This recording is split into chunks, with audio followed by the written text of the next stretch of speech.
Bonjour tout le monde, Veille Thierry, je suis ravie d'être avec vous aujourd'hui pour vous transmettre un nouveau message. Ce message, cette fois-ci, concernera le père, l'homme. Voilà, je m'appelle Veille Thierry et puis j'ai un très joli défaut, la curiosité.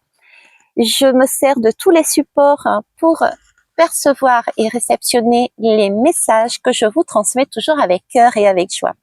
J'espère que vous allez bien. Moi, ça va. Je suis au soleil. C'est ma journée de congé.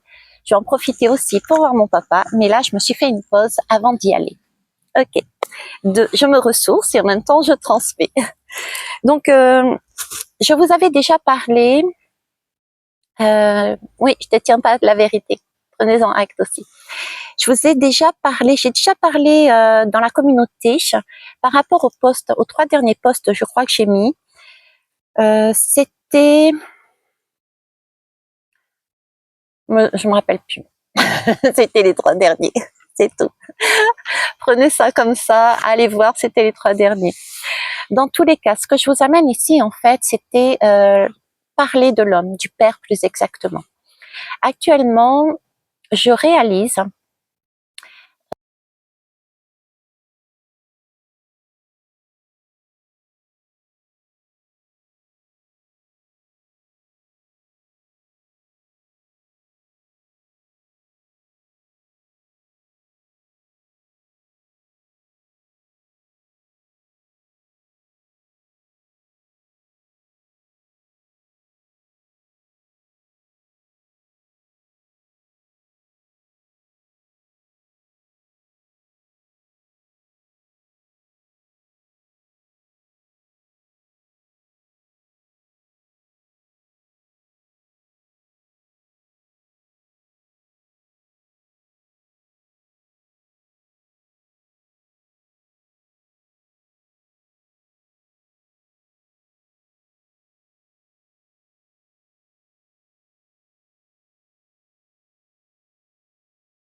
depuis ma petite enfance, même avant, depuis que je suis dans son ventre jusqu'à maintenant, qu'est-ce qui s'est passé, ce jeu qui s'est passé entre maman et moi, de façon à comprendre, à apaiser les choses et à prendre aussi sa responsabilité dans ce jeu-là, maman-enfant.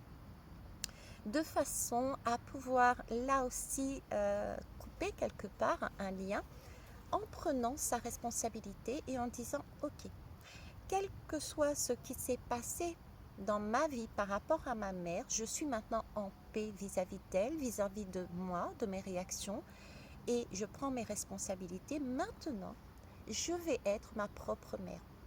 Voilà, ok. Et bien maintenant, là, j'ai le tour du père.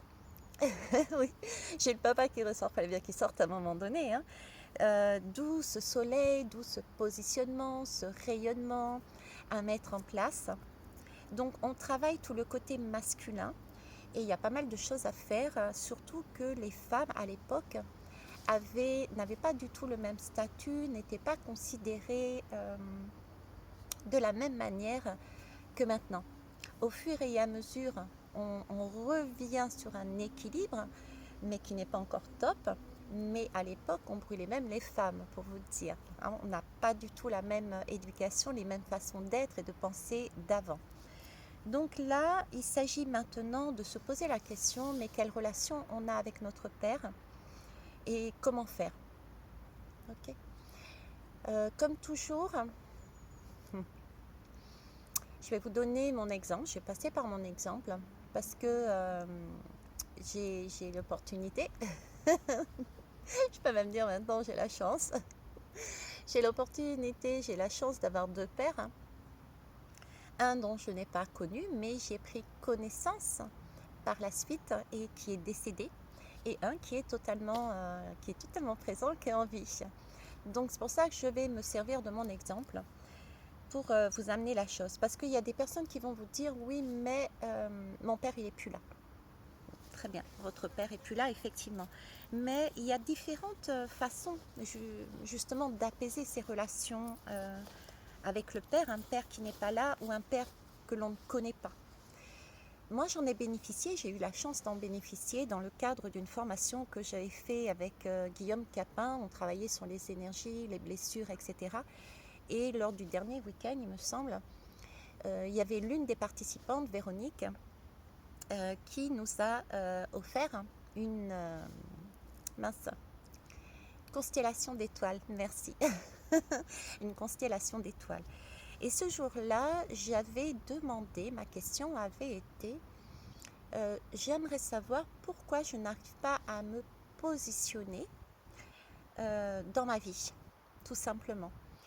Et quand on fait une constellation d'étoiles, il y a différentes personnes qui jouent les différents personnages de la famille. Ok. Et donc le magicien avait joué mon rôle et d'autres personnes avaient joué le rôle, entre autres, de mon père décédé. Et c'est avéré que j'ai pu avoir donc l'explication de pourquoi j'avais ce schéma-là à ce niveau. C'était un schéma karmique. Mon père ne pouvait pas faire autrement que de me faire vivre.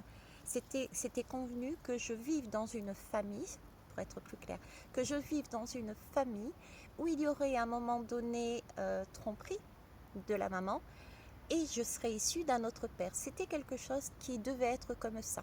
D'accord. Donc, au fur et à mesure de mon apprentissage, à partir de ce moment-là, ça a maturé et ça m'a permis d'apaiser. Parce que c'est pas en un instant qu'on arrive. En tout cas, moi, je fonctionne pas comme ça. Je prends mon temps. Je sais pas si vous avez remarqué, je prends mon temps. Donc, ça a commencé à maturer à partir de là.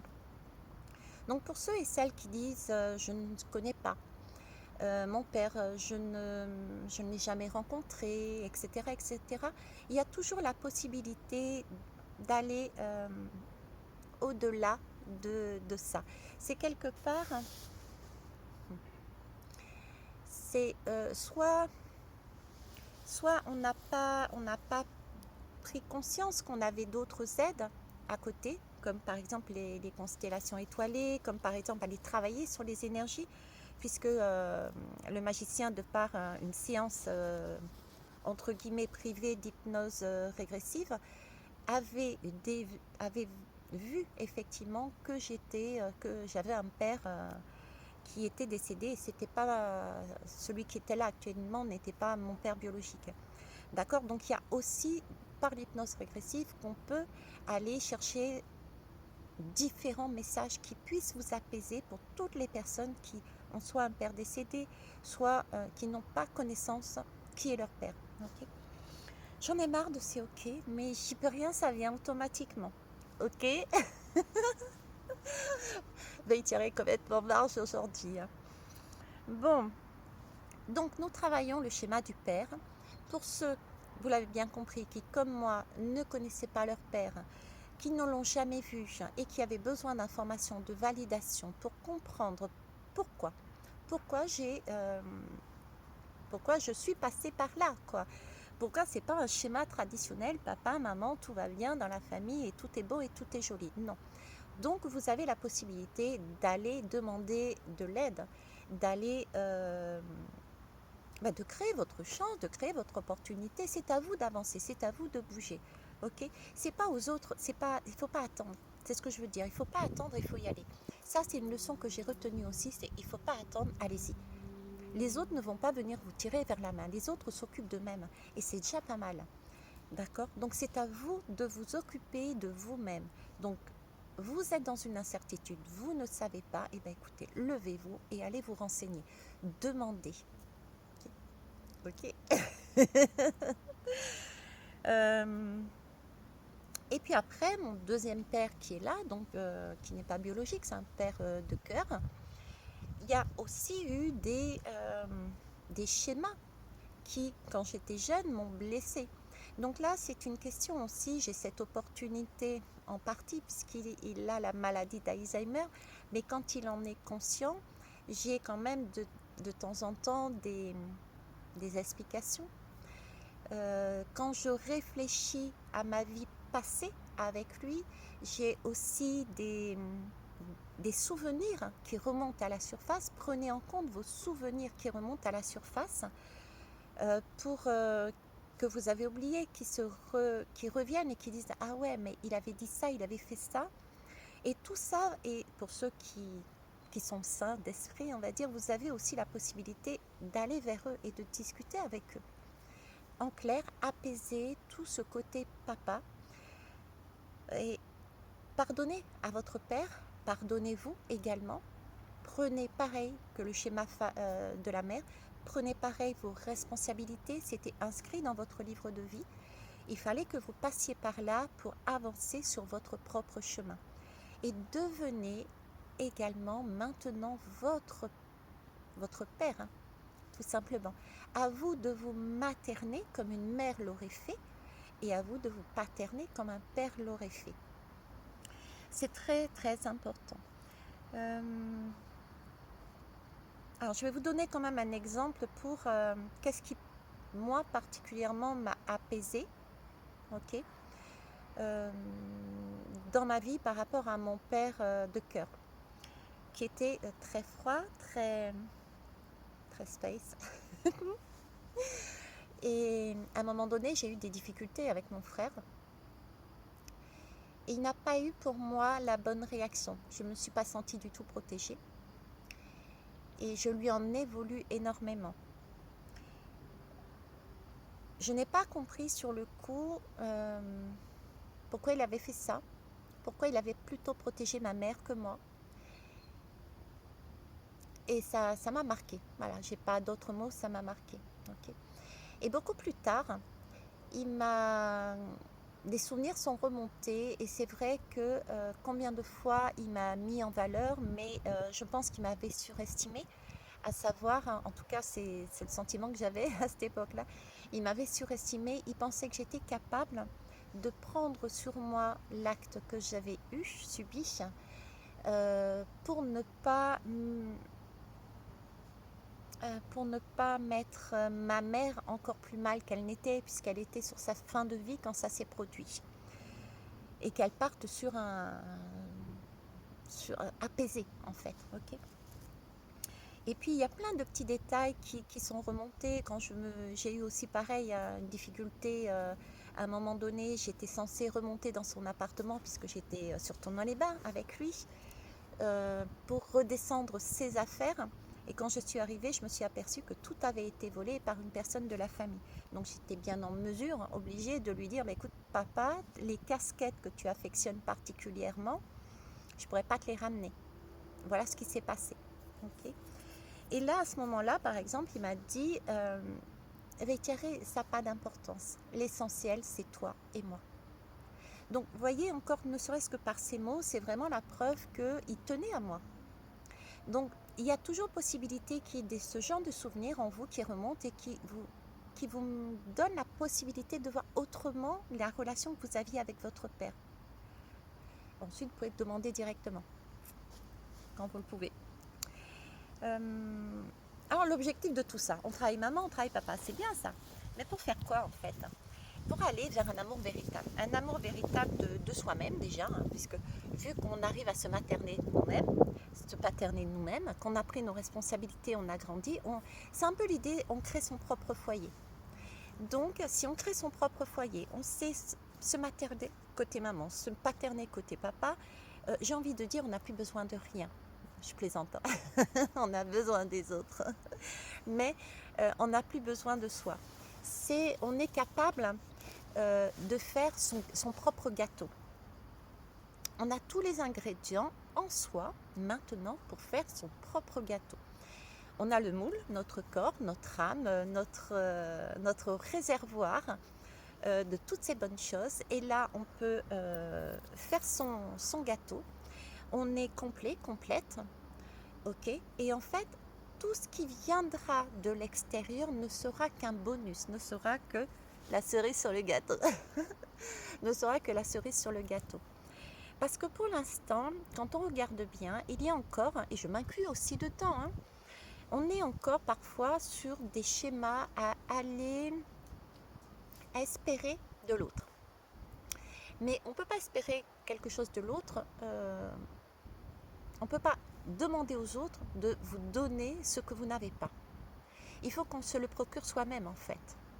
L'autre a une vision différente de vous, premièrement.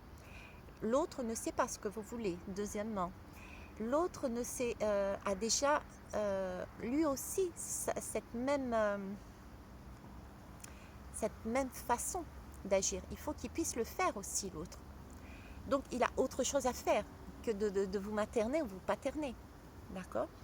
Ensuite, quand on regarde bien l'autre, c'est pas son rôle non plus. Quand on est en couple, c'est pas, on va pas chercher un père, hein. On va pas chercher une mère, hein. On va chercher une femme, hein. Quand on est en couple amoureux, par exemple, quand on est en couple amitié, on va chercher une amitié, c'est pareil, on ne va pas chercher un père, on ne va pas chercher une mère dans l'autre. Donc en fait, il faut vraiment qu'on puisse être en mesure de se dire, ok, j'ai une blessure au niveau papa et c'est ça qui me coince. Donc je vais aller apaiser cette partie papa, du vécu, voire même du transgénérationnel. Non, je suis en train de regarder, j'ai eu un doute, je me suis dit, mince, on va ma culotte. Mais non. Et après avoir fait le côté maman, d'accord.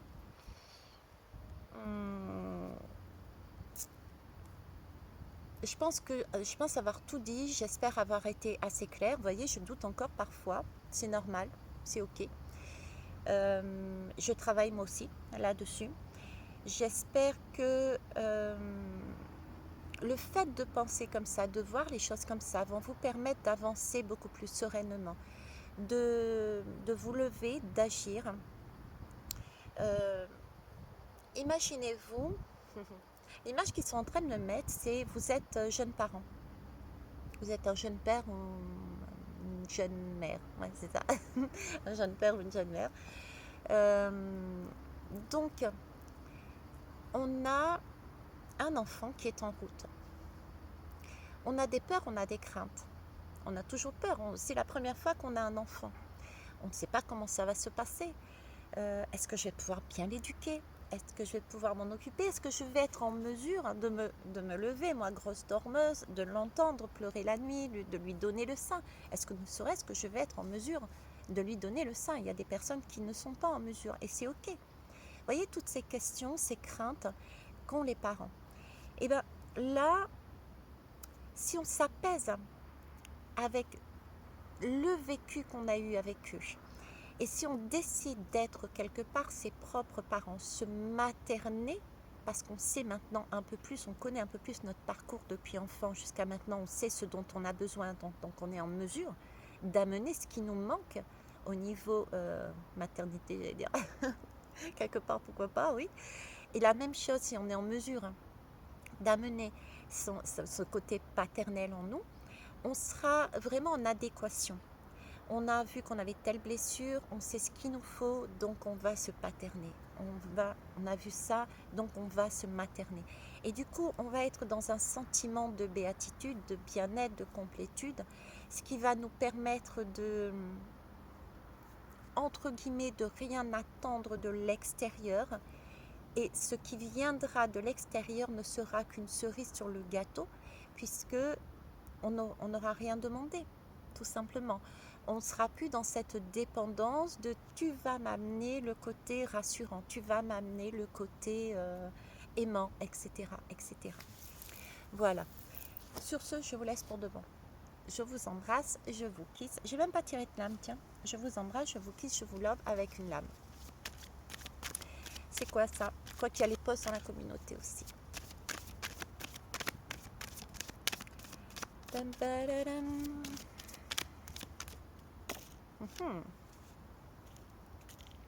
Et ouais. Triangulaire, jalousie. Il y a alors triangulaire, jalousie. Très bien. Alors déjà triangulaire, jalousie, moi ça me parle, ça fait sens, ça me fait sens. Tout simplement pourquoi? Parce qu'effectivement dans mon histoire de vie justement j'ai ce schéma là. D'accord? C'est deux pères, un biologique et un de cœur et une mère au milieu. Donc j'ai bien une triangulaire. Donc il y a bien des schémas comme ça.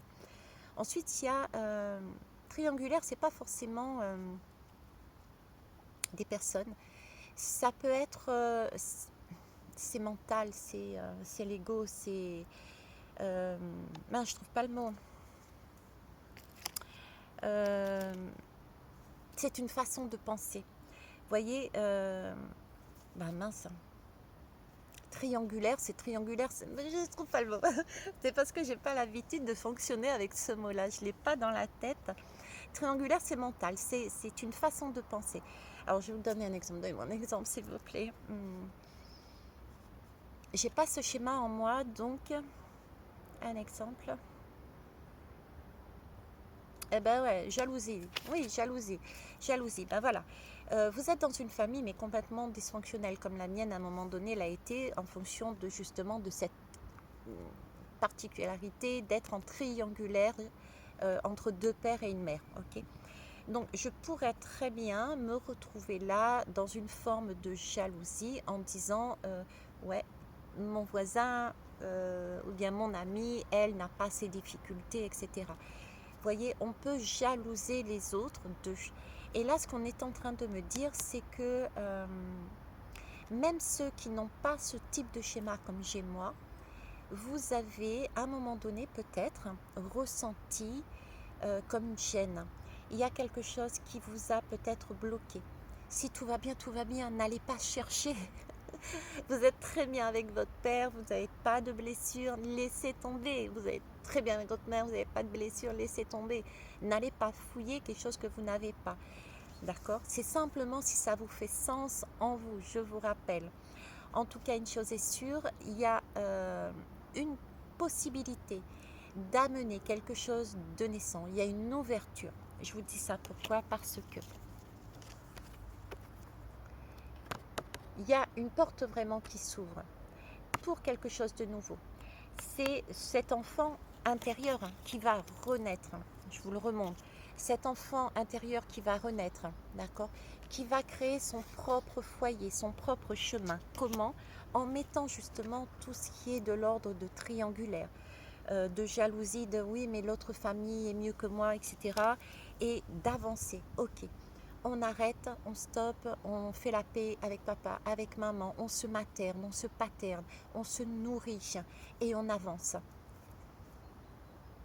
Je vous souhaite une belle journée. La fin, la chute, boum.